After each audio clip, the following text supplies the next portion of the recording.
have the honor of sitting down with the groundbreaking actor and activist Brian Michael Smith, best known for his powerful role in 911 Lone Star and Queen Sugar. Brian has made an indelible mark on television as one of the first openly Black transgender men to appear in a recurring role on a primetime series.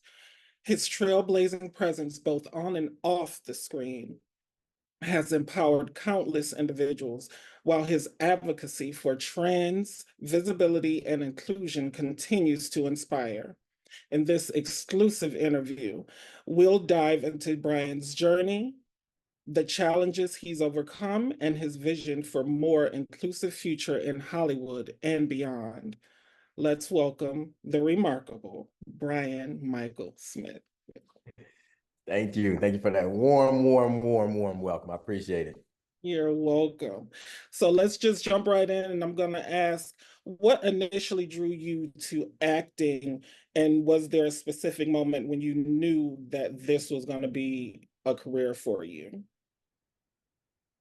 Well, my family is really animated, I would say, right? So my mom and her sisters, they all had kids around the same time. And when I was growing up with my cousins, we were kind of raised like siblings.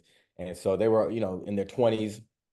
So just four women in their 20s from this like Southern kind of family. And they're just in the house. And you can't tell the story without like recreating the story. And I think we just like ingested that way of being, it's kind of like in our DNA. So I just got really used to watching them tell stories and perform like stories as they were like telling the stories. And I just really enjoyed like the laughter. There was a lot of laughter in the house. And it just seemed like fun. And then they would be so tickled by, whenever I would like do something, I would always add this and add that, just find ways to like heighten it. So the performance was always kind of in the mix. And then when I was in church growing up, we would do productions, and I really liked doing the church plays. But I think one moment that really stuck out to me was in fifth grade, we had to do an assignment where everybody in the class had to contribute to this story, and then we were going to like perform it in like an assembly, and so make this play. And so we came with the characters, we came with the story. I couldn't tell you what it was about. I just remember I made up some character. The character's name was January. And like just as a young kid in the 90s at this time, there was not much media or anything that kind of talked about anybody who was like me. I just felt like I was different. Everybody kind of labeled me a tomboy and stuff like that. But being in this play, I got a chance to come with this character, and he was a boy, and I got to play this character on stage, and it was like walking out on stage saying my name is this, and everybody responding without questioning it and going along and supporting it was just like this really, I don't know, like validating thing. And then just to take that little piece from real life and then just expand into like this big imaginary world that everybody was a part of. I'm like, I love this, so I think the seed was planted young. I just didn't know how to bridge the gap from where I was at in Michigan to, being in like in movies. But I spent a lot of time, I was a latchkey kid. So my mom be at work and I'd be watching like TV all day, lots of movies, going to the movies, going to the theater was like going to church for me. So it was just a big part of my life in like my formative years. And I was just like, I want to do this. I just need to figure out how. So when I was in high school, I did some drama where I could. When I wasn't on the football team or like on the track team, I would, take classes, but I didn't get a chance to really do much production. But I knew I wanted to study it. And when I got my track scholarship to Kent State, I was studying theater there. And I enjoyed being in a program that was specifically for like performance, but it was really musical theater based. And I was like, I don't know anything about musical theater. I don't know what y'all talking about. Like, I feel lost. Maybe I'm not really supposed to be an actor. I don't know. But I ended up going to the TV studio they had that was part of the journalism program, but they had student run productions. And it was like, I found my people. I found my like tribe of, TV and film related people. And I was like, I'm going to switch majors because I'm also finding myself in this weird position now where when you're a little kid, you can play anything. But when you get into, more adult roles, it's like you have to play either, male parts or female parts. And like there weren't many parts that I could play that were like male. And I felt myself getting pushed more and more and more like playing female parts. I felt even more like unfamiliar to me because it was like it's hard enough trying to identify with being a girl, but like being a woman was just completely foreign like misaligned concept. And I'm like, I don't know, you know, and if this is where the road is leading me, then maybe I won't be able to do this thing that, you know, is such a big part of who I am. But then I was like, well, if I know how to make TV shows, I know how to make movies, I'll make my own stuff and I can play whatever I want to play because I'm making it. So I switched around sophomore year and did video and film production, and still did a acting minor there and graduated. And I was like, that's what I'm going to do. I'm going to make movies that get people to think. You know, I want to make TV shows that get people to think, because taking American history classes, history of mass communication, and Black experience all at the same time, while they were all covering the same like period of history, and I just seen how what is being left out of U.S. history, what the Right. Black experience was, how we contributed to so much, and how mass media contributed to so much of our liberation and our oppression. It was like, people need to know, man, that, you know, this is a tool that can be really powerful for us, or it's the thing that makes us, that helps keep us kind of trapped in thinking we're less than, or thinking that what we can and cannot do. But when we make things that, you know, when we can see what's possible in our like media, in a TV show or in a movie, when people see what's possible for them, their dreams don't seem that crazy. And then they like take action towards it, and then change happens. So it's like, I want to, whatever I do, I want to do that. So I'm gonna get out, I want to learn how to do that. But then as I got out of school, I went to work for this youth program in Michigan, and I was teaching drama and media literacy to middle school students and high school students in Detroit and in the metro area. And I realized that even if I made the movies, they don't necessarily have the capacity or like the literacy skills to analyze what's going on.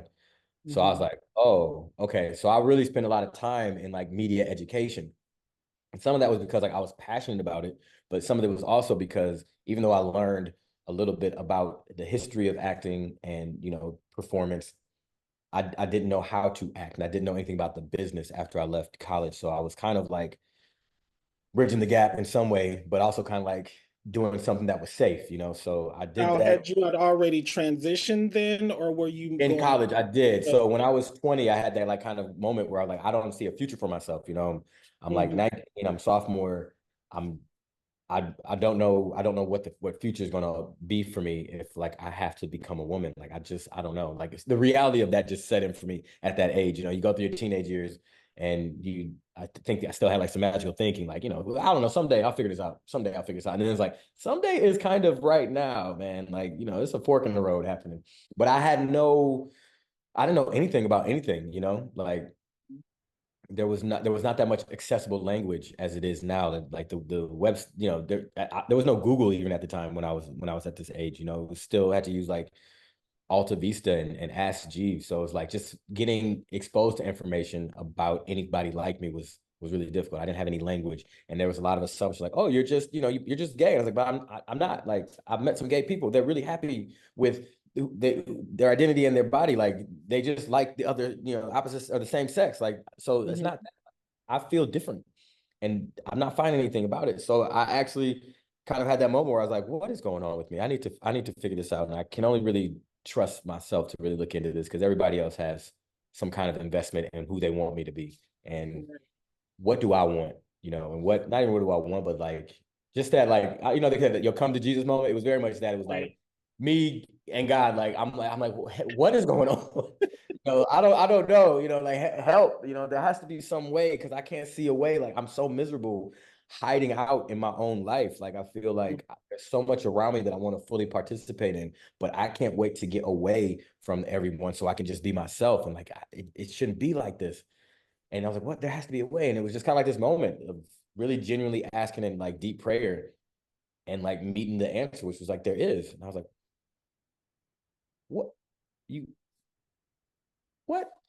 I'm like, no, that's not really a thing. Like, you know, everything I know about sex change and whatnot, I've seen on like Jerry Springer, and it doesn't go Right. well. And, you know, people are upset, and like, that's not really a thing, right? You know, and that's not really a thing for people like me. Like, you know, I've Mhm. seen, you know, people who, you know, are identified as male, and then they legalize as female, but I've never seen anybody like me. The only thing I've seen is like, you know, really butch lesbians. I'm like, I don't want to be a butch lesbian, you know, like, I'm not, you know. So I'm like, what do you mean? So I got up, I went on Ask Jeeves, and I was like, what is Mhm. sex changes? Are sex Not changes ask real? Jeeves. You You know, going I had all Ask the way Jeeves. back. I said, geez, man, you got to give me the answers. Like, I need to know what's going on here. Going all the way back. I'm telling you, I'm an elder millennial. So like I'm telling you, it was like it was a different time. There was no YouTube, there was no Google, Yeah. there was not much. And everything that was kind of accessible and the way that things were set up, it was really a medicalized situation, right? And there weren't really a lot of trans role models at that time either. So you No, basically was playing everything by ear and teaching yourself, so to speak, very much, how very much. to navigate through these systems and how Yes. to adopt roles and stuff like that. Yeah, and what was great was there were a lot of people who had like created a community online. It wasn't that easy to like find as easy as it is now, but Mm, there were like trans men groups, right? So I found like blogs, like like just old school people were like blogs about their experience navigating their identity, mhm, um, what steps they had to go through, what the Harriet Benjamin's standards of care were, and like how you access this, and like this network that was through uh yeah, just I can't remember the name of the blog, but like it was blogs. And so that was like my first exposure to that. And then the very like first time I had like an aha moment, there's somebody else like me, was Jameson Green is an author. He's a trans man and an activist, and he'd been doing a lot of work for years. And he wrote his first book called Becoming a Visible Man. And it was mm, like the website and the about information for him. And I'm reading his biography and just kind of like tracking his journey. Like this is how I felt when he was young. This is how I felt when he was a teen. And there's pictures of him throughout. And then got to when he was like 40 and he was like living his life as like, just a butch lesbian, but feeling different. I'm like, ah, okay. And there's a picture of him when he was like 40. And then there's a picture of him a year later after he transitioned when he's like 41. And like, there he was, just a man, just a regular like man. And I was like, okay, I saw an actual future for myself. I saw what was possible. And I'm like, okay. So I spent that was halfway through sophomore year. I was like 19. So I was on the track team on a women's scholarship. So I was like, I couldn't do anything physical. But those 3 years while I was there was just kind of like researching, praying, connecting mm, with other people, trying to talk to my family and my friends about stuff, slowly socially transitioning. And a lot of my work in terms of like acting was like behind the scenes. I was learning how to like make stuff and just getting my degree and just focus on becoming me. And then when I finished school, it was like, let me connect with my family. So I went back to Michigan to connect with my family. And, because I'm about to go out into the world. And like a lot of the changes and stuff that I've gone through have been on my own away from y'all. Let me come back and we can kind of like reintegrate, which was really good timing because we had a big loss in our family. It was great to all be together and just kind of coalesce around the love that we have for one another and just growing into this new like phase in life and the stages in life. And that's when I started teaching media literacy. And then I moved to New York and I had an opportunity because when I was in my hometown, it was like I'm still transitioning. I mostly live my life as male, but I still run into people who, know me from the past. Like I was pretty popular and like well known. So I would have this kind of like, it was a really interesting integrated like time, but I had an opportunity when I first moved to New York to just be Brian for a while and just really enjoy being the person that I had become and like kind of define on my own terms. And so then I was like working um in youth work, but it wasn't until I got to the LGBTQ center, I think maybe a year after I was living in New York, where I really encountered community, like the full community, like being in community, like offline. Like I had met a trans guy here and there, but to be surrounded by all the colors of the rainbow, basically, in the LGBT center and representing, trans masculinity, having this space where I could be a visible trans man for other young people was like really, really, really beautiful for myself, but also I could see the impact it was having on the young people. And to add this voice to the staff and to the community at large, because again, there's not that many Black trans men in a lot of these spaces. We either are on our own or we're in our own spaces. So to be in this really like large mixed space within the community, it connected me to the history of the community at large, the impact that we've had as Black trans people on the community and the advancement that we've had, and then the breadth of expression that's available, right? Like I got a chance to really, now that I felt safely and secure represent as who I am as Brian internally and externally. It's like the way I express being Brian can be all kinds of things without like, I don't have to be straight up and down like heteronormative, like dude, like if I want to, snap and Vogue, like I can do what I want to do. It was really liberating to be there in that space. And then it kind of pulled my attention back to like, now that I feel more embodied, now that I feel more whole, now that I feel more free, um, and safe being all of myself, I still want to do what I feel like I was called to do as an artist. And I still want to perform. And there's so many people who won't make it to New York, who won't find the center. So unless you're here to get this medicine, you're not going to get it. So it's like, I need to reach more people. And I have all of this talent and these skills to do Mm-hmm. that. And I feel this calling to do that. I need to put my money where my mouth is. I can't be telling all these kids like, hey, don't let anything bump you from your vision, from your path. What's for you is for you. And I'm like, you not on your path all the way, are you, bro? You doing all this adjacent stuff. Like you are here, you're in New York, you put yourself here, Yeah. like you got this book that you found 2 years ago about the William Esper Studio that really spoke to you. Like, put your money where your mouth is. Like, be that example for the young people, but then fulfill it for yourself too, for your young version of yourself. And I was like, you're right. So I had that book from the William Esper Studio. I carried around for 2 years. The studio was in New York. It wasn't far from me, and I was like, I'm going to apply, and if I get in, I'll continue on this path. And if I don't, then I'll be happy doing my youth work. But at least I tried. And so I applied for the William Esper Studio, ended up getting in, and just kept me on my path from there. So that's how I got back onto acting. That was in 2011. But it was great because all of that work I had to do beforehand really prepared Mhm. me for the work that I was going to do in that training program, and then beyond in the acting. Like it helped me really find like you can't just take jobs. Like, what do you want to say as an artist? What do you want to do with all that you've gone through, and who do you want to reach? So it really Right. primed me for that. Okay. Awesome. Yeah, that resonates with me because it really shows how you blaze the trail to get to where you wanted to go, not only in your transition, but in your profession as Mhm. well. And being a part of Hollywood, um, we know that Hollywood historically struggles with both race and gender. How have you overcome those intersections that you live in, being not just trans, but also a Black trans man?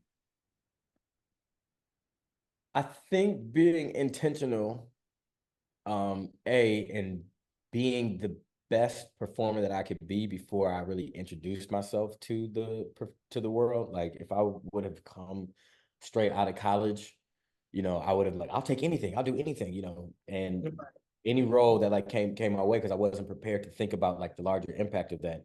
Mhm. As a Black man, then there weren't that many roles, historically we get written like for criminals, for thugs, for this, for that, So I was like, let me get myself together so that when I do perform, when I do get the opportunity to be like complex characters, then I can really bring the fullness of myself to that, and not just take what's given to me. I'll Mhm. look at it as what can I do with this, as opposed to thank you so much for this opportunity. I'll just do whatever, you know what I mean? And so Right. that was really helpful. So by the time I started going out and working, it was like, all right, I know that I really enjoy these procedural type shows. I love like Law and Order and Third Watch, these like cop shows, because of the complexity of the people that are involved in it. It's not always black and white, it's all, in terms of who's good and who's bad. Good people do bad things, bad people do good things. And there's just really good ways to examine humanity in these kinds of shows. So it's like I definitely want to do something like that. Um, and but I don't want to be just some one-dimensional like criminal type. So it's like Mhm. if I want to be on this show and I want to play complex characters, like I want to play one of the cops. Those are the series regulars. So I need to like, be able to play a cop. But if I'm playing a cop, what kind of cop am I going to be playing, and what kind Right. of world am I going to be in? So those are the thoughts that I've used. I think intentionality has really helped me navigate what Hollywood can try to do to contain and limit Black voices and representation, right? So just being intentional about like, I'm not just going to take any role. And if I do take a role that doesn't seem like it has much meat on its bone, I'm going to give something to it. I'm going to do something with it to have more of an impact and to fight against, whatever negative stereotypes might be kind of inherent in it, right? So it's like, if I'm going to play a cop, what kind of cop am I going to play, right? Mm-hmm. Um, because there are Black police officers, so it's like that is something that is real. If I'm going to be in a crime show, like who am I going to be in the crime show? If I'm going to play a criminal, what kind of criminal am I playing? Why is this person committing crimes? What part of our reality am I representing here? And how much of that reality can I bring to this role? And do I want to take on a role that's not going to allow me to do that? Like Right. the directors and kind of the showrunners are about helps me make a decision on like, do I really want to do this? Is this going to help contribute to the representation? So I've been really fortunate that kind of leading with that intention has helped out. Like, I started playing police officers in New York because it's like I wanted to get a series regular on a procedural type show. And so Mm-hmm. the first one, I did background work as a cop, and then I did Girls was the first one I played. And I was playing Mm-hmm. this cop who arrested one of the girls who was being delinquent. So he's an empowered kind of guy, which was nice in this world where and especially in the shows like that, there wasn't that many Black people in the show, so it's like here I Right. am, like this guy is an empowered like Black man in the show. It's like, all right, I'll take it, and then I was trying to do I ended up doing Blue Bloods a couple times, which was great because God like helped get like a foot in the door, and show that I could like play these kinds of roles. And because I did those, when Queen Sugar came around, it was like I could really show that I could fit that role. And I Right. didn't have to worry so much about like, how do I play a cop? I got a chance. How do I play this person in this moment that was so beautiful and so complex? I was primed for it because I was like preparing myself for it. So Mm-hmm. even though my intention was, I want to play a cop on like a procedural show because this, and this, it prepared me for my first significant transmasculine role, Mm-hmm. because I've been playing Twan. Twan was a police officer on Queen Sugar. And what was really great about this character is like he's a trans man in this Black show. He's a Mm-hmm. police officer, but he's a good man and he's a friend of Ralph Angel's. And he has his shit together. Whereas like Ralph Angel was going through something and he Mm-hmm. turns to the trans man to ask him for support, which was like, that's so beautiful, right? Um, and then what was also really beautiful was they got a chance to express not like um a bunch of like pain or like like the trans man going, please accept me. It was more like, hey, thank you.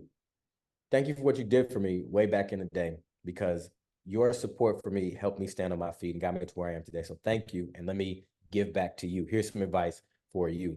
And I thought that was beautiful. And then the other thing on that I thought was so beautiful and complex was it modeled allyship, right? Ralph Mm-hmm. Angel don't know anything about trans, nothing. He's not one of these dudes. He's not part of the community. Like he's a nice, I mean, he's a decent enough man, but Right. he don't know anything about anything. But he knew well enough to not let people make fun of his friend, to stand up for his friend, whether he understood, what Twan was going through or not. He's like, I'm going to stand up for you, and I know what's right and wrong. Like, what a beautiful way to model like allyship, because a lot of people feel like, oh, you know, I gotta understand everything. I don't really understand it, so I can't really speak on it. It's like you don't have to understand what I'm going through to know that the way I'm being treated is wrong, right? Right. And to Right. do the right thing. So I just thought like, what a beautifully well crafted like scene to do all of this work that is so aligned with what I feel like my mission is. So like once I got a taste of that, I was like, I just want to keep doing this. The more that I can bring these kinds of representation to the screen to more people who are not necessarily aware that they are um, in contact with trans people. Some people don't know that they know a trans person, so Right. they're walking around with all these ideas about trans people, based on whatever they see on TV. That's what something I Mhm. thought was so powerful about participating in disclosure is like we don't really understand where a lot of our attitudes and biases and thoughts come from, and how much what we have ingested from media have really informed what we think about things, right? Like we Right. have these feelings about like, oh, like we got these feelings about Africa's this, Africa's that, and they've never been. It's like, why do you think that? Mm-hmm. Why do you think that? And it's like, oh, because I've seen these commercials and it sounds like they're all poor, and I've seen this and it seems like this, and I've seen, the old movies where the white conqueror has come through and like, all the people are savages, and that's the language that they use. So all of this ideas that you have, you've never been. Stereotypes. Yeah, but you really hold it as a truth. So the same thing happens with other groups of people. You live in this neighborhood, in this area, in this town where you only encounter these kinds of people. And then you're passing all this judgment on like what's happening in these cities, but you've never been to the city. You've never been to that city. You've never been to that neighborhood. You don't know what it's like. So where are you getting this attitude from, this bias from media? You know? Right. So it's like, okay, if I'm going to be in this media, or if I'm going to be creating media, I'm going to be fully aware that I might be the only iteration of whatever I'm representing that these people are going to come in contact with. So I want to be really intentional about what I'm putting out there. And I want to make sure that I'm putting myself in places where people, who don't necessarily have contact with people like me, whether because they don't have that much contact with Black people or because they don't have that much contact with transmasculine people, or they're queer and they only hang around like non-binary queer people. It's like, nah, I'm a binary trans person. I have a different experience, but you need to come and have some contact with us so that you understand, that the authentic experience of someone like me that really reflects a lot of your own experience. There's a lot that you can learn from my experience that can Right. apply to your experience, just like there's a lot that you have experienced that I could apply to my life, you know? Right. Yeah, and I have to bring this up because there was a scene in 911 Lone Star. Um your character is very nuanced and very complex. And there was a time when scene where Paul was dating this young lady and he didn't tell her he was trans, but when she found out, she started freaking out and acting all weird and all the other stuff. And just the way that storyline played out, it it gave such reality to a lot of trans folks in general who have gone through that experience. And that just brings me to the question is, have you ever played a role that was kind of internally triggering for you based on those real life experiences? I feel like I try to lean into things that generate big feelings for me and that I feel like bring a deeper level of understanding for people, So like when I was working on a lot of the things that involve Paul's trans experience, um, are like not necessarily exactly my personal experience, but like are really close to something. So I was like, let me see what I can do to bring what I've experienced to make this like as authentic as possible. Because again, the writers on the show aren't of the trans experience. So it was really great about working on this was like they would talk to me about like, what would you want to do? You know, Mhm.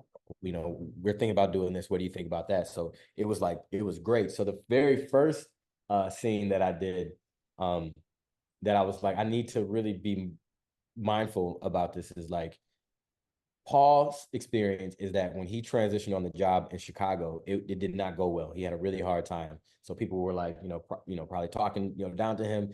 Like it was rough, right? So when Owen like invites him to come to this new firehouse, he's like, I don't know, man. I'm down in Texas, and Owen's trying to convince him, like, no, it's not going to be like that. Come on down. So he decides to give it a shot. And then one of the very next scenes, you see Paul is in the bathroom and he's like, has a pimple and he's checking it out and then trying to have like some privacy. And then the boss comes in and was like, hey man, what's going on? You guys, what's going on? You got moles, and he's like, no, it's pimples, right? And then the way that it was originally written, Paul says like, no, I get pimples because the hormones that I take, can cause X, Y, and Z. And like as a analytical person who understands like television, it's like I know what you're trying to do. You're trying to help the audience understand what Mhm. Paul goes through. Because at the end of the scene, it's like Paul is worried about pimples and he's different and everybody's gonna kind of like feel like he's different. And then you're gonna realize like Owen is actually more into skincare and into these things that are traditionally feminine and like it's like a Mhm. nice interesting turn of the head. And it's like I understand that, but as a trans person, and we're talking about truth, in no world would a trans person just be blurred out like in this public kind of locker room to his boss. Yeah, my hormones cause acne and da da da da. It's like we're not. No, like I had to think about it in real life. It's like how often do I talk to people about my medication? Period. It's like I don't. Most people don't. It doesn't matter what your medication is. You're just not having that conversation with like don't volunteer that information out. You know what I mean? And then when I have conversations with other trans men, no one says like my testosterone, like my. It's like there, you know, it's like that's just not. It's not going to happen, especially given that this character had such a hard time with this transition related stuff. So the reality of this would be like he'd be playing things really close to the vest. He'd be really guarded, you know. And you know, they heard that and they're like, oh, absolutely, you know, okay, so you know, what would you? I was like, I'll probably be like this, and they like changed it. And so being able to play like that moment of like, I'm in a new space, I want to just be able to be myself, and now like out the gate, I'm feeling like vulnerable and exposed. It's like, ooh, that's you know I know that fear like and that's a fear that you know a lot of people might not necessarily like have, but I want people to know like these are the things that we think about that you don't necessarily have to think about, which I thought Right. was important to get out there. And so when we did the dating scene with Josie, it was like really similar. It's like I haven't had exactly that experience, Mm-hmm. but I know what that feels like. I know what it's, I know all the fear. I know all the concern. I like, you know, I just, I understand it. And it was like, I don't want it to seem like Josie's a monster because, you know, Right. there's extremes of the spectrum that cause pain, right? Like someone could react with extreme violence. Somebody Mm-hmm. could react with emotional violence, physical violence, they can go off, or they can kind of just reject you because of a part of who you are, which is also like painful, you know? So it's like, you know, and not everybody who is transphobic is a monster. So it's like let's make sure that that's kind of like clear, right? And what are the different shades and gradients of transphobia? Because if everybody thinks that being like you know transphobic is saying like you know I hate you, I don't think you should exist, like saying like really horrible things, they're not going to take into consideration like, you know, you saying things like, oh, it's just my preference, or oh, like can also be transphobic. And they're not going to be willing to like investigate that and look at that. They're like, I'm not a monster, I'm not transphobic. And it's like, you're not a monster, but what you just did is transphobic. Just same thing with like racism. It's like you don't have to be a member of the KKK to do racist things. Right. You know, so it's like let's really show that. Let's not make Josie out to be, you know, a horrible person. She just does something that causes pain, right? Um, and then just navigating dating in general and disclosure. Like, you know, a lot of people would just come around and say, you have to tell people like right now, immediately, as soon as you are interested. Like, no, you know, and like I don't because it's personal. And then again, I don't know what is going to happen, right? So that moment in that scene before when he's talking to TK and Mateo about dating, he's like, usually what I like to do when I date is use like the apps because I can put it on the profile and it says Mm-hmm. in the profile. So that way, that's you know what you're getting into out the gate, and I know like we great, it's all good. But if it's a blind date situation like this, well, then I got to be really mindful because when I tell one person, I pretty much have told three because they have to tell somebody else. I've just accepted that that's part of the thing. That's part of human nature. They're going to tell one person, and that person's probably going to tell somebody else. That's just How how it it goes. is, Mm-hmm. how it goes. So I need to be mindful of like, what circle are they in? Mm-hmm. Who is in that circle with them? Who's gonna be the other person they tell? Is the other person they tell going to be someone who's going to come after me? Is it some, you know, is it somebody who holds power over me? Like, you know, are they going to go tell HR? Are they going to, I don't know. You know what I mean? So I need to be mindful of that. So I call it the rule of three. If I tell one person, I've told three. So I just need to be thinking about that. So I want to make sure that that's out there because a lot of, you know, cis people or people who are not in the trans experience don't think about that. And like, Right. you know, and they think I would never do anything, but when you tell your friend, when you tell whoever you tell, you know what they're gonna do with that. You know what I mean?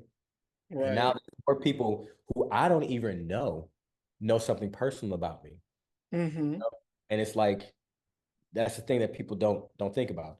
And then when he finally goes on the date, he's like, I need to see if we even vibing because if we're not gonna get physical, again, I don't need to give you something very personal that could become a safety issue for me if we're not even going to be more than friends. Like, let's see what we're feeling. Now, when we get to a point where things are going to get physical, she surprised him and she kissed him, and he was like, "Wait, I don't want to do this."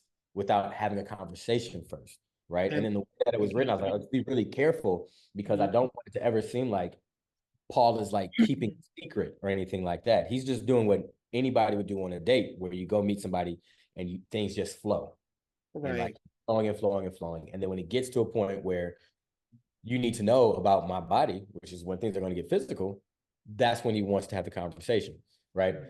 And that's what he said. There's I think I can't remember how it was written originally, but I was like, let's just make sure that he says yeah. He's like, she kisses him and he goes, wait, there's something we haven't talked about yet. Letting the audience know and letting her know, like, I was planning on it. And this was like par for the course. There was never going to be a time where you didn't know before you can make a choice on whether or not you want to go further, which I thought was really important. Just something I've learned in life. I just want to give everybody a choice, you know. So it's like, I'm going to make sure you have all the information that you need to make an informed decision about how you want to proceed, if we want to get physical or not. In the Right. beginning. In the Hmm. beginning. Yeah. Yeah. In the beginning. And when we know each other enough, like I know you enough that like I can have this I'm ready to have this conversation with you. Not like, you know what I mean? There's like Hmm. an ownership sometimes I think since people have over disclosure. It's like, I don't owe you anything because I don't know you yet. And this Right. is personal, Right. you know? Right. So it's like, let's make sure that's clear. And that gives, and then I also loved in that episode that he says that there's something we haven't talked about yet. And then it goes to commercial and you don't know, and the audience doesn't know what he says, but you're in Paul's point of view. And now the audience has to think about like, what do you even say? How do you bring this up? What do you do? And it's like, that's what we think about. There's no Right. one way to do it. There's no right way to do it. And you don't, and again, like not knowing this person, not knowing how they're going to respond, you know, you just never know. So like making the audience think about how would you disclose was like Hmm. big um thing that I felt was important, and the scenes in season 2 when his sister came into town and navigating like a family member who was having trouble, I thought was Hmm. like important, and it like took me back to times when I was trying to navigate things um with my family, and then I'm trying to think what else came up. Oh, in season 4, when he's dating Josie, and she brings a yearbook from the past, and just him realizing that he misses a part of himself, which is something that a lot of I don't think cis people think about, but they can relate to, right? Where he transitioned and he kind of like left a lot of himself in the past, but he really enjoyed being an athlete and he really enjoyed playing basketball. And I felt that way about track and field. Like I did track and field all throughout high school and college, and it was a big part of my life.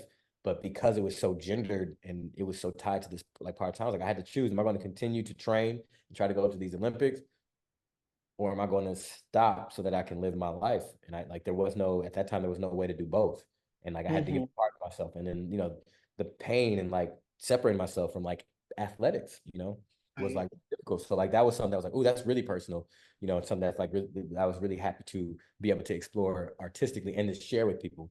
Um, because we do this, we sacrifice parts of ourselves because we think we have to, and you realize actually I don't.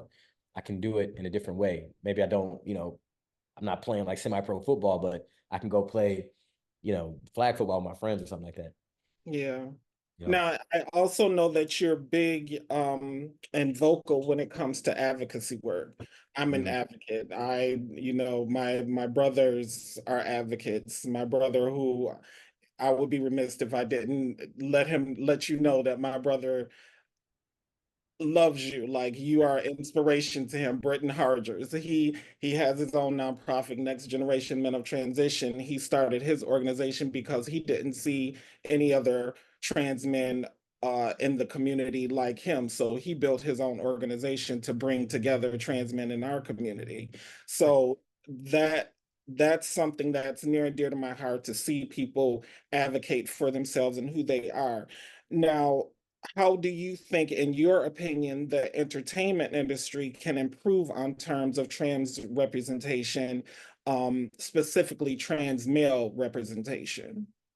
Hire more trans men across the board. Like that's the Right. only way to do it. Like just let us get involved, like straight up. Um, there's a lot of trans men that are working. I know some really great writers. I know other actors, Black trans masculine actors. Marquise Vilsain is great. Thomas Page McBee is a great writer. Um, Tuck dowry. I mean, so we're here and we're here. It's just a matter of hiring us or greenlighting the projects that we've like written, and not feeling like everything that involves a trans person has to be niche and has to be identity specific, right? Like you can really expand your mind on what we're capable of doing and how capable people are of walking in our shoes, right? Like and seeing and like identifying with this. Sometimes people, the question I think in some of the studio and executive minds, like, are they going to identify with this person in China? Are they going to, it's like, yeah, like if I can identify with, a blue alien, like somebody can Yeah. identify with being trans man. Like I've identified with cartoon characters. If I can identify with Little Mermaid, somebody can identify with being trans man. And it doesn't always have to be that the storyline is wrapped up in their trans experience. It's just a part of who they are. And it really gives a very unique lens and perspective on stories and themes that we've already explored. It gives you a whole new way of looking at something, and it opens up so much more. Instead of what I think they assume, like it's going to limit, it's like it does the opposite. So just keep that in mind, um, and hire more Black trans men, hire more trans men of color, hire more trans men. Period, in front of the camera and behind the camera. Right. Okay. Yeah, because when you said that there's no trans writers, kind of red flag went up. And No, I was there was no trans writers, yeah, on my show. on But it's your like there show. are trans, yeah, but there are trans Yeah, writers there also. are trans Yeah. writers, just Oh, not absolutely. on your show Yeah. currently. Yeah, Yeah, yeah, yeah. And that was something I that really goes enjoyed separate. about the L Word Generation Q was like they had trans writers. Thomas Page and B was in there writing. So like it was like great. A trans man is writing on this show, um, which I think is going to add a very nuanced perspective on the trans characters that they had, because they had Mhm, a transmasculine character in the first iteration, but they were written by, women who weren't of the trans experience. So it was like the representation was off at that time. So this time around, they were like, let put trans people in this room, and it mhm. was, it was great. You had like characters like, my character Pierce was binary, elder elder millennial like trans man who had a very different way of appearing on screen, was like, very nuanced. His identity didn't even come up until like the last episode that he was in. And then you had Micah, who was like, he's gay, he's gender fluid, like, I mean, he's younger, he's Chinese, and like just all of these intersections of his personality and identity were like explored in this show, and you got to see a way more nuanced portrayal of trans masculinity on that show. So I'm like, that's how you do it. What's a special or a specific important message you would send out to young Black trans men who are navigating their identity through society in these intersections? Who you are, what you've gone through, where you've come from, and what is important to you is unique and is valid and is necessary. So Mhm, do whatever you can to support yourself in staying here and to doing what you feel like you were put here to do. Like, right. don't give up. Don't listen to other people. Don't listen to or fall into the trap that this kind of society puts on us, that we are not valid, that we're not beautiful, that we're not worthy, that we'll never be blah blah blah, we're not enough. It's like not true, but it's such a pervasive message. But it's like there's no one here like you, and you've gone through what you've gone through for a specific reason, and you know what you know for a specific reason, and it's up to you to like get that out somehow, whether it's through a one-on-one conversation with somebody, whether it's through art, whether it's through creating a space, holding a space, whether it's for feeding somebody. I don't know. I don't care what it is, but it's like you are necessary. So don't give up. Awesome. Now, with the upcoming presidential election, because I seen you on the HRC call Uh-huh. a few weeks ago, um, in regards to protective transgender legislation, it is or legislature, excuse me, it is a very critical issue. How do you think the political landscape affects the daily lives of trans people, particularly Black trans men, and what legislature do you think is most important for us as trans folks to thrive in general? It affects us every day. Like the ability to navigate your day-to-day life is impacted by what laws are on the book and what laws are going to be able to enforce, right? Right now, in some states, you can't see a doctor. In some states, you can't get hormones. In some states, you can't change your name. In some states, you can't change your birth certificate. So it's like your ID is off. Your, your ability to present as who you are is unavailable. You can't access therapy, like things that we had worked so hard to make sure that we had access to, are under attack. In almost, I think 48 states have introduced legislation, right? And, I think up to 12 have passed legislation, some of them targeting trans youth, but then now they're like working to expand it, to trans adults. So it's like, it's just bleeding and it's expanding. And then some people, like, even if it's not necessarily on the books for adults, it's like the doctor's like, I don't want to get in trouble. So they're backing off. So it really impacts you, right? They're banning books, they're burning books, they're so you don't have access to resource to learn more about yourself, right? So every law that's on the book impacts our day-to-day life, and we can't just let laws get passed, let these people show up to these like hearings, to these school board meetings, to the community board meetings. What's been really effective in a negative way for us is that these people have learned through really organized and concerted effort. I mean, there's organizations who have been working tactically to literally put together a playbook. I mean, we've seen Project 2025, but it's like that's a bigger version of what they're already kind of running, right? Mm.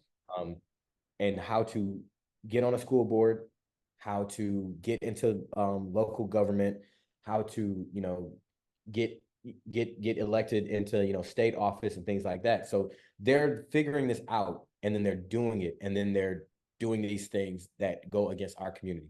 So like they're working the system to their advantage and our like disadvantage. So it's up to us to get involved at all levels of government, whether it's in your school board, whether it's in your city council, whether it's in your community district. I don't care where it is, but it's just like pay attention to what is being introduced in your county, in your city, in your state, because they're working their way through from each level up to the major level. So the presidential election is very important. Yes, absolutely, absolutely. But so is everybody else. So please look all up and down your ballot. And if you are a community organizer, if you are an activist, get involved. You can run. You have people who will support you. You have a built-in network already. It's like get in there. If we need people in the streets, we also need people in the chambers. Like, Right. so like get involved in any way, shape that you can, because the laws are coming, whether it's a city ordinance about which bathroom you can use or not, or whether it's a law banning your access to healthcare. I mean, right now the ACLU is taking this up to the Supreme Court. So I mean, all through every chamber of legislation in this country, our lives Mm-hmm. are at stake. So it's like you Yes. you have to vote, you have to pay attention, and yes, you have to vote for president.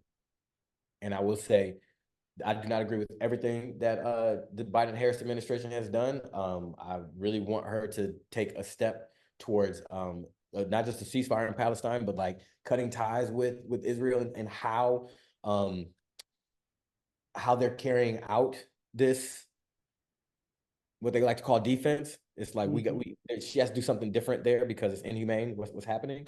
Right.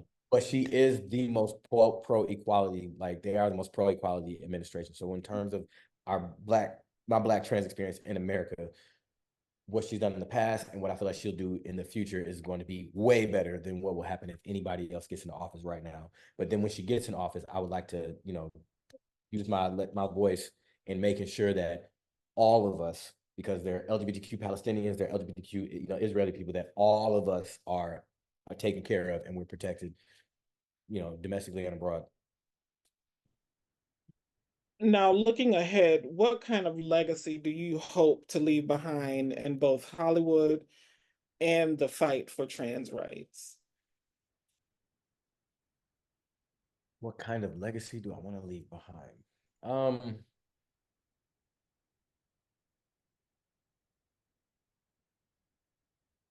One of authenticity, just using all of what I can, my experiences, my impressions, my like my opinions, my insights, everything that was gifted to me through the fire and the joy that comes with being alive, I would like to leave for somebody else to guide and light their path. Like I feel like Okay.